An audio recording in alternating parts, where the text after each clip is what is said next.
हे what's up guys, welcome back once again. दोस्तों, आज की कहानी जो एक्सप्लेन करने जा रहे हैं उसका नाम है बॉय।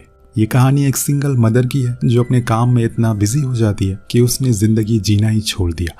कहानी की शुरुआत और यहाँ हम एलिस नाम की औरत को देखते हैं जो एक मैगजीन कंपनी में पिछले 8 सालों से काम कर रही है। वो अपनी बेटी को अपनी बड़ी बहन को यहाँ छोड़ देती है ताकि अपने काम को ज़्यादा से ज़्यादा समय दे सके।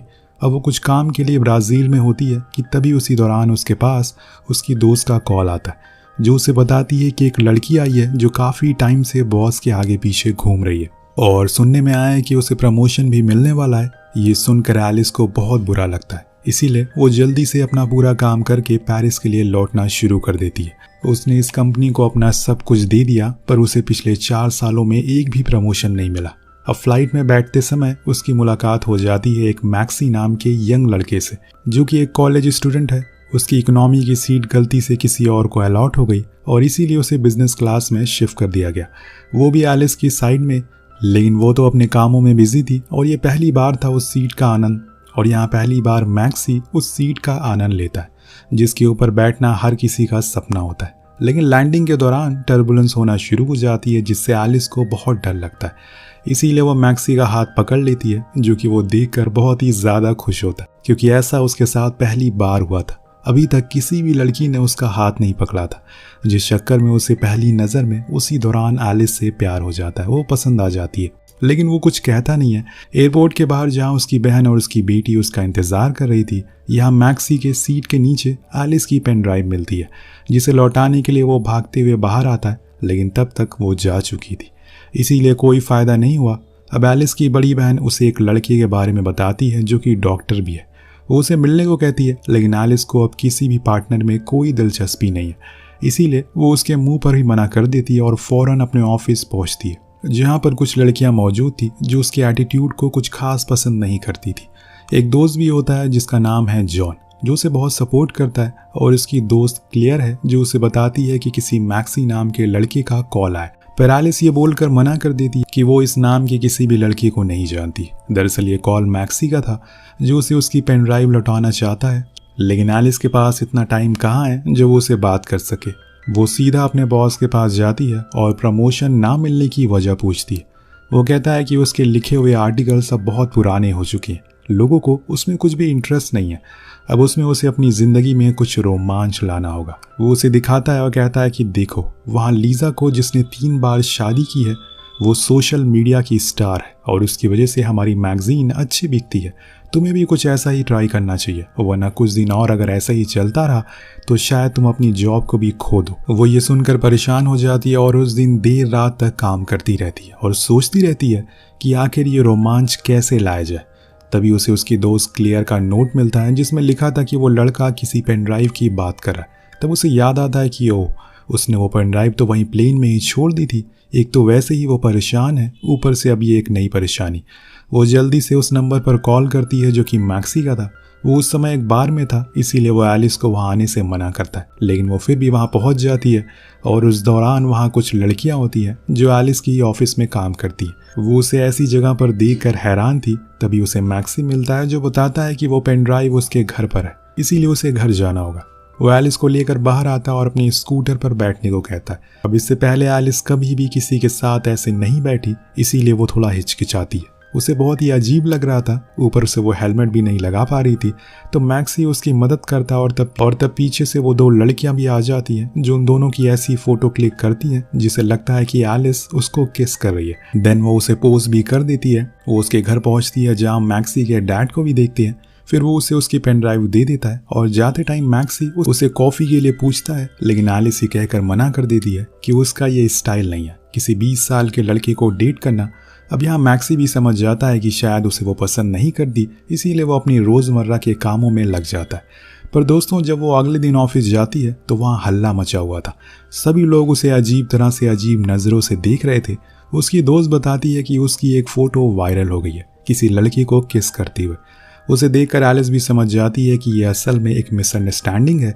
वो ऐसा कुछ भी नहीं कर रही थी, लेकिन उसका बॉस उसकी इस चीज़ की काफ़ी तारीफ़ करता है और कहता है कि उसे उसका यह नया रूप पसंद आया, उसे ऐसे ही लगे रहना है और तभी कुछ मिर्च मसाला बनेगा और उसकी मैगजीन बिकेगी। अब यहाँ एलिस को कुछ भी समझ नहीं आता कि ये सब क्या हो रहा है, वो असल में क्या कर रही है। इस चीज़ को लेकर वो जॉन से भी बात करती है, जो उसे एडवाइस देता है कि तुम्हें उस लड़के को डेट करना चाहिए, बस दुनिया को दिखाने के लिए, और ऐसा करने पर बॉस भी खुश हो जाएंगे और तुम्हारे आर्टिकल भी हिट होने लगेंगे। पर दोस्तों, एलिस के लिए चीज़ें काफ़ी अजीब थी। किसी को सिर्फ बेवकूफ़ बनाने के लिए डेट करना, उसकी फीलिंग के साथ खेलना, ये सही नहीं था। पर एलिस के दिमाग में तो बस प्रमोशन का जुनून सवार था, और इसीलिए वो तय कर लेती है और पहुंच जाती है अगले दिन मैक्सी के कॉलेज में, जहां उसकी इस अवतार को देखकर वो हैरान था कि आखिर वो यहाँ क्या कर रही है। तब एलिस उसे बताती है कि कॉलेज के टाइम पर उसका एक बॉयफ्रेंड हुआ करता था, उसका नाम भी एम से शुरू होता था, और उस दिन जान तुमने मुझसे कॉफ़ी के लिए पूछा था, तब मुझे ये चीज़ याद आई, क्यों ना हम इसे लेकर थोड़ा आगे चलें। वो उसे काफ़ी अच्छे से बात कर रही थी, लेकिन मैक्सी तो अलग ही दुनिया में था, ऐसा लग रहा था कि उसे जन्नत मिल गई हो। अब एलिस उसे एक एड्रेस देती है और कहती है कि तुम आज रात इस एड्रेस पर आ जाना। और वो दरअसल उसके दोस्त का एक शो था, जहां उसके फील्ड के कई लोग आए थे। वो मैक्सी को लेकर अंदर आती है, जिसने कुछ खास कपड़े पहन नहीं रखे थे, पर वो सभी के सामने ऐसा प्रिटेंड करवाना चाह रही थी कि वो दोनों डेट कर रहे हैं, जिसको देखकर सभी को लगे कि वो अब बदल चुकी है। वहाँ वो सब चीज़ों को भी करती है जो उसने आज तक कभी ट्राई नहीं किया, जैसे कि शराब पीना, स्मोक करना। इसी दौरान वहाँ एलिस का दोस्त भी आ जाता है, जो मैक्सी के सामने ही उसे छूने लगता है, जो बात उसको सही नहीं लगती, इसीलिए वो उसके शो का मजाक बनाने लगता है, और इससे एलिस भी हंसना शुरू कर देती है, और ऐसी बेइज्जती देखकर वो बंदा वहाँ से चला जाता है। अब दोनों फिर से साथ में बातें करना शुरू कर देते हैं, और इसी दौरान एलिस की बहन का उसके पास कॉल आता है, जो उसे बताती है कि उसने उस डॉक्टर को आज रात डिनर के लिए बुलाया है, इसीलिए वो जल्दी से घर आ जाए। अब वो चाह कर भी मना नहीं कर पाती, इसीलिए मैक्सी से झूठ कहती है कि उसकी बेटी की तबीयत ठीक नहीं है, ये बोलकर घर की ओर निकल जाती। अब मैक्सी उसे टैक्सी तक ड्रॉप करता है और खुद पैदल जाता है, और ये सब देखकर एलिस के दिमाग में कहीं ना कहीं ये ज़रूर आता है कि मैक्सी काफ़ी केयरिंग है और रियल में उसकी फिक्र करता है। अब घर पहुंचने उस डॉक्टर से नशे की हालत में उल्टे सीधे सवाल करना शुरू कर देती है, और सभी के सामने उसकी बेइज्जती भी करती है, जिससे कि वो नाराज़ होकर चला जाता है। धीरे धीरे करके दिन बीतने शुरू हो जाते हैं। एलिस बहुत कोशिश करती वो किसी भी तरह से अपने बॉस का दिल जीत ले, लेकिन ऐसा हो नहीं रहा था। इसीलिए वो एक दिन मैक्सी को लेकर एक फैशन शो में जाती है, जहां पर उसकी कंपनी की सीईओ भी आई थी। सभी मॉडल वॉक कर रही थी, और इतने में एक लड़की गिर जाती है, जिसको उठाने के लिए मैक्सी रैंप पर पहुंच जाता है और उसे सहारा देता है। ये चीज़ देखकर उसकी हेड काफ़ी अजीब रिएक्शन देती है। जब शो खत्म हो जाता है तो एलिस का बॉस मैक्सी की काफ़ी तारीफ करता है कि उसने आज तक कभी पहले ऐसा नहीं देखा, वो दिखने में काफ़ी स्मार्ट भी है, क्यों ना वो मॉडल बन जाए। जिस बात से एलिस हंसना शुरू कर देता है, तब मैक्सी कहता है कि उसकी माँ ने सिखाया था कि हमें औरतों की इज्जत करनी चाहिए, उसने तो बस वही किया। और फिर वो और एलिस दोनों डांस करने के लिए चले जाते हैं, और डांस करते करते बहुत करीब आ जाते हैं। इतने में वहाँ पर कुछ लड़कियाँ एलिस की फ़ोटो क्लिक करने लगती है, इसीलिए वो उसे लेकर बाहर आ जाती, जिसके बाद मैक्सी उसे अपनी स्कूटर पर घर छोड़ देता है। वहाँ पहुँचने पर कुछ ऐसे मोमेंट आ जाते हैं जो शायद उस वक्त के लिए ठीक नहीं थे, इसीलिए एलिस पीछे हो जाती है और अपने घर आ जाती है।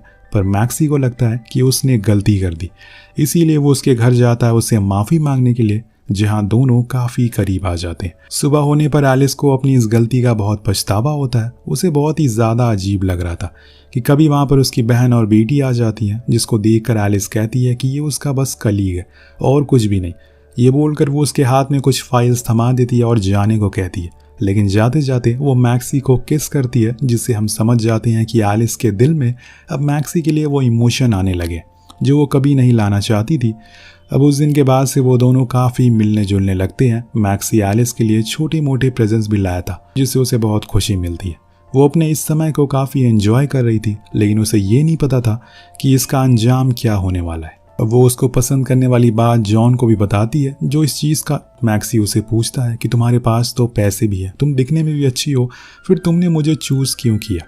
अब वो क्या जवाब दे, उसे एलिस को अच्छे से पता था कि रिश्ते की शुरुआत कैसे हुई और क्यों हुई, इसीलिए वो कुछ नहीं बोलती, बस चुपचाप उसकी बातें सुनती रहती है। एक दिन आता है जब ऑफिस में एक नए प्रोजेक्ट को लॉन्च किया जाता है और उसकी हेड एलिस को बनाया जाता है, जिससे कि वो बहुत ही ज़्यादा खुश होती है, क्योंकि जिस चीज़ के लिए वो सालों से भाग रही थी वो आखिर में उसे मिल ही गया।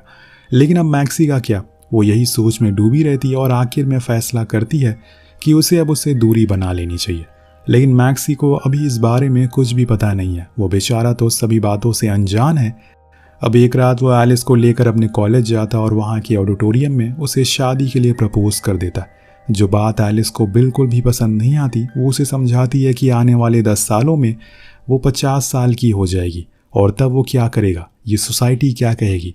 लेकिन मैक्सी कहता है कि उसे अब उससे प्यार हो गया है। लेकिन एलिस समझाती है कि उनका कोई फ्यूचर नहीं है, इसीलिए बेहतर है कि वो अब इस चीज़ को यहीं पर ख़त्म कर दे। ये बोलकर वो वहाँ से चली जाती है, लेकिन उसे बुरा लग रहा था ऐसे सिर्फ मैक्सी का इस्तेमाल करके अपने प्रमोशन के लिए। लेकिन अब वो कर भी क्या सकती है, सच बता नहीं सकती और साथ में रह नहीं सकती। पर उसके जाने के बाद उसकी लाइफ में काफ़ी चेंजेस आ गए। वो किसी से बात नहीं करती ढंग से, यहाँ तक कि अपनी बहन से भी। वो जॉन से इस चीज़ों को शेयर करती है तो वो बताता है कि तुम्हें उसके साथ जो टाइम स्पेंड किया है उसे भुलाने में थोड़ा समय लगेगा। वही मैक्सी भी अब पहले जैसा नहीं रहा। वो अपने डैड से अपने दुख को शेयर करता है, जो उसे सहारा देते हैं और कहते हैं कि ये सब चलता रहता है, तुम्हें ज़िंदगी में आगे बढ़ना चाहिए। लेकिन मैक्सी के लिए मानो सब कुछ थम सा गया है, कुछ भी सही नहीं लग रहा है उसे। लेकिन उसकी ज़िंदगी एक बार फिर करवट लेती है, पर कैसे ये आपको कुछ ही देर में पता चल जाएगा। अब 2 हफ्तों बाद ऑफिस में हेड आती हैं मैगजीन की कवर फोटो को देखने के लिए, जो उन्हें कुछ ठीक नहीं लगती। तभी उनकी नज़र एलिस के लैपटॉप पर पड़ती है, जिसके होम पेज पर मैक्सी की फ़ोटो लगी थी। और उन्हें वो उस दिन रैंप वॉक पर वही लड़का याद आ जाता है। उसे अब अपने पुराने मॉडल पसंद नहीं आ रहे, इसीलिए वो मैक्सी को चूज़ कर लेती है और कहती है कि यही अब हमारा नेक्स्ट मॉडल होगा। पर यह सुनकर एलिस बिल्कुल भी खुश नहीं थी, क्योंकि वो नहीं चाहती कि अब वो फिर से मैक्सी के पास जाए। इसीलिए वो उनके सामने कहती है कि अभी वो बच्चा है, उसे मॉडलिंग में कुछ भी नहीं आता। लेकिन उसके बॉस ने हाँ कर दिया है, जो बात वो एलिस को भी कहता है। और अब उसे कैसे भी करके मैक्सी को लेकर आना होगा, वरना वो उसकी जगह लीज को दे देगा। अब यहाँ मजबूरन एलिस को मैक्सी को कॉल करना पड़ता है और उसके घर जाकर वो उससे मिलती भी है। अब यहाँ मैक्सी को लगता है कि वो उसे मिस कर रही होगी, इसीलिए उसे मिलने के लिए चली आए। लेकिन वो तो सीधा जाकर उसे काम की बात करने लगती है और अपनी सिचुएशन के बारे में बताने लगती है, जो बात मैक्सी को अच्छी नहीं लगती। इसीलिए वो वहाँ से चला जाता और गुस्से में। नेक्स्ट डे सभी लोग शूट के लिए रेडी रहते हैं। एलिस भी तैयार थी, लेकिन अभी तक मैक्सी आया नहीं था। यह एलिस को डर लग रहा था कि अगर वो नहीं आया तो उसकी जॉब जा सकती है। पर अगले ही पल वो आ जाता है, एक बार फिर से उसकी मदद करने के लिए, क्योंकि वो उसे प्यार जो करता है, उसका साथ वो कभी छोड़ नहीं सकता। अब वो सीधा मेकअप रूम में चला जाता है, जहाँ कुछ देर बाद जॉन आता है, जो उसे माफ़ी मांगता है क्योंकि उसकी ही वजह से उसका दिल टूटा। और उसी ने ही एलिस को वो आइडिया दिया था। उसे वो सब कुछ सच सच बता देता है, जो जानकर मैक्सी बाहर आकर सभी के सामने एलिस को किस करने लगता है, जिससे सभी को लगे कि सच में वो दोनों साथ में, क्योंकि अब उसे भी पता चल चुका है कि वो बस ड्रामा कर रही थी। फिर शूट की बारी आती है। मैक्सी के लिए सब काफ़ी नया था, इसीलिए वो सही से परफॉर्म नहीं कर पा रहा था। अब फोटोग्राफर को बार बार कहने पर वो इरिटेट हो जाता है और वहाँ से सब कुछ छोड़कर जाने लगता। तब एलिस उसे रोकती है, लेकिन आपको क्या लगता है वो उसे माफ़ी मांगेगी? जी नहीं, ऐसा कुछ भी नहीं होता। वो तो उल्टा मैक्सी से उस फोटोग्राफर से माफ़ी मांगने को कहती है, क्योंकि उसके ऊपर प्रमोशन का जुनून सवार था। अब मैक्सी के ऊपर क्या बीत रही है उसे ज़रा भी अंदाज़ा नहीं था और ना ही फ़र्क पड़ रहा था। और अब वो चाहती है कि इस किस्से को यहीं पर ख़त्म कर दिया जाए। अब यहाँ दोस्तों उसकी ऐसी खुदगर्जी को देखकर मैक्सी को उसके ऊपर बहुत गुस्सा आता है। वो सभी के सामने उसे सच बोलना शुरू कर देता, जिसे सुनकर सभी लोग हैरान थे कि एलिस ने ऐसा क्यों किया। उसके बॉस उसे बहुत नाराज़ हो जाते हैं और उसकी इस हरकत की वजह से उसे जॉब से निकाल दिया जाता है और उसकी जगह पर लीज को रख लिया जाता है। यानी कि अब वो दोनों जगह से हाथ धो बैठी है, मैक्सी भी गया और जॉब भी। इसीलिए कहते हैं कि 2 नाव पर सवार होकर चलने वाले हमेशा डूबते हैं। वैसे ही आज उसके साथ हो रहा है। मैक्सी के जाने के बाद वो बहुत ही अकेला फील करने लगती है। उसे चीज़ें देखकर उसे मिस करने लगती है। हर समय बस उसकी यादें उसे सता रही थी। हर चीज़ में उसे उसकी झलक दिखाई दे रही थी और ऊपर से अब उसके पास कोई भी काम नहीं था। वो ऐसे ही घूमती रहती है। लेकिन एक दिन जब वो कुछ ज़्यादा ही उसे मिस करने लगती है तो वो सीधा उसी ऑडिटोरियम में पहुंच जाती है जहां उसने मैक्सी के प्यार को ठुकराया था। आज वहीं पर सभी स्टूडेंट के सामने अपने दिल की बात कहती है और बोलती है कि उसने अब फ्यूचर का सोचना छोड़ दिया। उसे अब अपने प्रेजेंट को बेहतर और यादगार बनाना है। आखिर में वो मैक्सी से माफ़ी भी मांगती है और वहीं सबके सामने रोने लगती है। वही मैक्सी जो आज भी उससे उतना ही प्यार करता है जितना वो पहले किया करता था। उसने भले ही गुस्से में उसे सब कुछ बोल दिया, लेकिन वो उसे छोड़ना नहीं चाहता। वो स्टेज पर जाकर उसे किस कर लेता है और सभी उसे देखकर क्लैप करते हैं। उसके बाद एलिस ने मैक्सी का हाथ कभी नहीं छोड़ा और दोनों ने मिलकर एक नए बिजनेस की शुरुआत की और साथ में रहने लग गए, जिसके साथ ही इस कहानी का यही पर अंत हो जाता है। दोस्तों, फ्यूचर के बारे में सोचना सही है, लेकिन हम आज जिंदा हैं तो आज की सोचना चाहिए, स्पेशली प्यार के मामले में, क्योंकि पछतावे से अच्छा है कि प्यार का इजहार कर दिया जाए। वेल आपको कहानी कैसी लगी नीचे कमेंट करके जरूर बताएगा। मिलते हैं अगले वीडियो में। Peace out.